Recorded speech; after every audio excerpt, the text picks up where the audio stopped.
नमस्ते दोस्तों, मैं हूं आपका दोस्त विकी और मेरे YouTube चैनल में आपका फिर एक बार स्वागत है। कुछ दिन पहले मैं थाईलैंड गया हुआ था एज अ टूरिस्ट और मैंने वहां पर जो फ्री वाला वीज़ा ऑन अराइवल का जो स्कीम चल रहा है उसमें फ्री वीज़ा लिया था।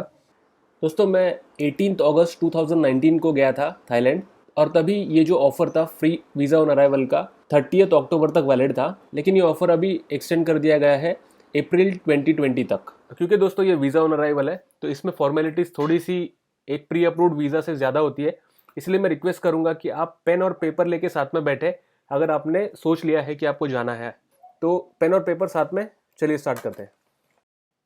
सबसे पहला है दोस्तों पासपोर्ट। ये तो कुछ कहने की ज़रूरत नहीं है क्योंकि अगर आपके पास पासपोर्ट नहीं है तो आपको टिकट नहीं मिलेगा और आप प्लेन बोर्ड ही नहीं कर पाओगे, तो आपके पास पासपोर्ट तो होगा ही। पासपोर्ट पर 6 मंथ्स की वैलिडिटी ज़रूरी है। तो आपका रिटर्न टिकट जो है वो थाईलैंड के किसी भी एयरपोर्ट से होना चाहिए। बैंकॉक के सुवर्ण भूमि एयरपोर्ट से होगा तो भी चलेगा, डीएमके से हो गई तो भी चलेगा, पटाया से अगर आपकी फ़्लाइट होगी, क्राबी से होगी या कोई भी थाईलैंड का एयरपोर्ट होगी, वहाँ से आप रिटर्न टिकट दिखा सकते हो। अगर आपके पास रिटर्न टिकट नहीं है और अगर आपका रिटर्न टिकट किसी दूसरे कंट्री से, फॉर एग्जांपल आप रोड से ट्रैवल करोगे कैम्बोडिया या फिर लाओस या फिर आप मलेशिया जाओगे वहाँ से, तो वहाँ से रिटर्न टिकट आपका कंसिडर नहीं होगा। आपका जो रिटर्न टिकट है वो थाईलैंड के किसी भी एयरपोर्ट से ही होना चाहिए। तीसरी सबसे इंपॉर्टेंट चीज़, गेस्ट हाउस आपका बुकिंग होना चाहिए मिनिमम 1 नाइट के लिए। मेरा जो रिटर्न टिकट था वो 7 नाइट्स के बाद में था, लेकिन मेरी जो बुकिंग थी वो सिर्फ उसी नाइट के लिए जिस दिन मैं वहाँ पे लैंड हुआ उसकी थी, क्योंकि मुझे आगे आगे कैम्बोडिया जाना था, इसलिए मैंने 1 नाइट का ही किया था। उन्होंने कोई ऑब्जेक्शन वगैरह नहीं लिया और मिनिमम 1 नाइट का बुकिंग होना ही चाहिए आपके पास। चौथी चीज़ है कि आपको कैश कैरी करना है, 300 यूएसडी और 10,000 बात, दोनों में से कुछ भी एक। इसका इक्विवेलेंट ऑलमोस्ट 22,000 रुपीज़ होता है अगर 2.2 का रेट आपको मिला तो। अगर आपके पास क्रेडिट कार्ड होगा तो भी चलेगा, लेकिन ये एक्चुअली सारा कुछ है वो इमिग्रेशन ऑफिसर के मूड पे डिपेंड होता है, इसीलिए सबसे सेफ बेट है कि आप कैरी करो। मुझे तो उन्होंने कुछ पूछा नहीं कि आपके पास कितने पैसे हैं, कुछ नहीं, एयरलाइंस वालों ने भी नहीं पूछा। लेकिन आते समय जब मैं कैम्बोडिया के सियाम रीप एयरपोर्ट से डीएम के एयरपोर्ट के लिए मैं एयर एशिया की फ़्लाइट बोर्ड कर रहा था, तभी उन्होंने मुझे पूछा कि आपके पास 10,000 बात या फिर 300 यूएसडी है क्या।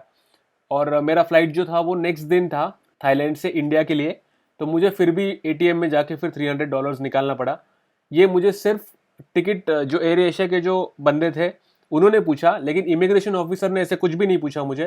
तो ये ऑप्शनल है, लेकिन सबसे बेस्ट बेट है कि आप कैश कैरी करो और टेंशन मत पालो। पांचवी चीज़ है दोस्तों TM6 और एक इमिग्रेशन फॉर्म आता है, ये दोनों अलग अलग फॉर्म है। तो TM6 का जो फॉर्म है वो मैं आपको लाइव बताऊंगा कि कैसे होता है, क्योंकि मैंने इसका वीडियो ऑलरेडी बनाया हुआ है।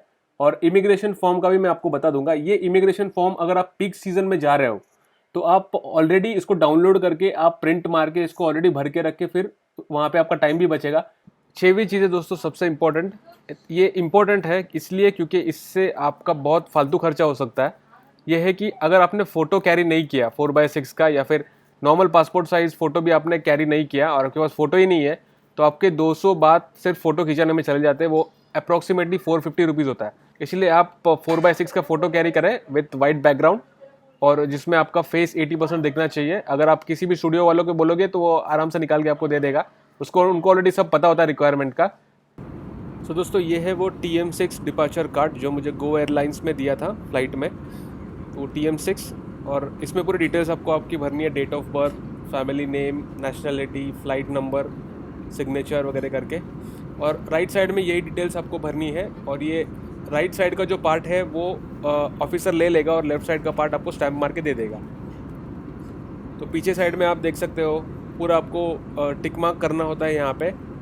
सो ये टाइप ऑफ फ्लाइट, शेड्यूल है, चार्टर है, फर्स्ट टाइम थाईलैंड में हो क्या, ग्रुप में हो क्या, एकोमोडेशन कौन सा है, तो पर्पज़ ऑफ विज़िट, ये सब भर के आपको देना है और फाइनली वो स्टैम्प मार के दे देंगे। तो आप फ्लाइट में रहोगे तभी ये सब सारा कुछ भर लेना, क्योंकि आपके पास वैसे तो फ्लाइट में बहुत टाइम होता है, तो ये सब फॉर्मेलिटीज़ पूरी कर देना तभी। यहाँ पे दोस्तों इमिग्रेशन है, तो हम लोग को यहाँ पे इमिग्रेशन में जाना है और यहाँ से आगे फिर बैगेज क्लेम होगा। दोस्तों वीज़ा ऑन अराइवल का यहाँ पे बोर्ड लगा है, बस आपको बोर्ड को फॉलो करना है और कोई गड़बड़ नहीं करनी, ठीक है। चलिए इसको फॉलो करते हैं। ये ऐसा एक गेट आता है यहाँ पे, तो वीज़ा ऑन अराइवल और वीज़ा ऑन अराइवल का तो यहाँ पे अंदर जाके आपको सारे डॉक्यूमेंट सबमिट करने होते हैं। तो दोस्तों यहाँ पर सब इमिग्रेशन का फॉर्म मिलता है, ये आप ऑलरेडी पहले से डाउनलोड करके लेके आ सकते हो। इसकी लिंक मैं आपको डिस्क्रिप्शन बॉक्स में दे दूँगा। तो ये कुछ ऐसे दिखता है, 6x4 का फ़ोटोग्राफ, वैसे छोटा फोटोग्राफ भी चलता है। ये ऐसा फॉर्म होता है, मैंने ऑलरेडी भर के लाया था क्योंकि मैंने डाउनलोड किया और फ़ोटो लगा के सब डिटेल्स भर के रखा, तो इसमें मेरे कुछ 10 मिनट बच गए। सारे डॉक्यूमेंट्स अंदर जाके मैंने सबमिट कर दिया और उन्होंने ये टोकन दिया मुझे। ये आपका पासपोर्ट, रिटर्न टिकट का कॉपी, रिटर्न टिकट मोबाइल में भी होगा तो भी चलेगा, जहाँ पे आप रहने वाले होगा उसका प्रिंट आउट, वो सब देखेंगे वो लोग। फ्लाइट में जो फॉर्म दिया था वो भर के इनको दे देना है ऐसा, फिर बाद में ये टोकन देंगे, थोड़ी देर के बाद में आके ये स्टैंप मार के वो पासपोर्ट रिटर्न कर देंगे हम लोग को। ठीक है, तो ये मेरा टोकन नंबर वेट कर रहा हूँ मैं। दोस्तों ये डिपार्चर कार्ड जो था उन्होंने आधा फाड़ के खुद के पास रखा है और आधा स्टैंप मार के रिटर्न दिया है, और यही जो स्टैंप है वो यहाँ पर भी लगा हुआ है कि free visa on arrival, visa fee exemption. तो 2 स्टैंप यहाँ पर लगे हुए हैं। ये जो स्टैंप था दोस्तों ये अंदर से लग के आया जहाँ पे मैंने टोकन सबमिट किया था। उसके बाद में एक एग्ज़िट काउंटर था जहाँ पर इमिग्रेशन ऑफिसर बैठा था और उसने फिर फाइनली ये स्टैंप लगाया यहाँ पर। दोस्तों ये जो कार्ड है वो आपको किसी भी सूरत में घुमाना नहीं है, इसीलिए हमेशा इसको पासपोर्ट के अंदर ही रखें, और अगर हो सके तो एक क्लिप भी लगा देना ताकि वो इधर उधर गिरे नहीं पासपोर्ट से।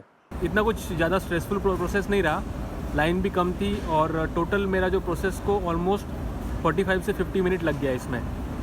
तो ये था सब कुछ हाई इमिग्रेशन के बारे में। काफ़ी सिंपल प्रोसेस है और मैं उम्मीद करता हूँ कि ये वीडियो आपको हेल्पफुल लगा होगा। प्लीज़ लाइक कीजिए, शेयर कीजिए, सब्सक्राइब कीजिए मेरे चैनल को, और बेल आइकन को भी दबाना ताकि आपको इंस्टेंट अपडेट्स मेरे चैनल से मिल सके। धन्यवाद।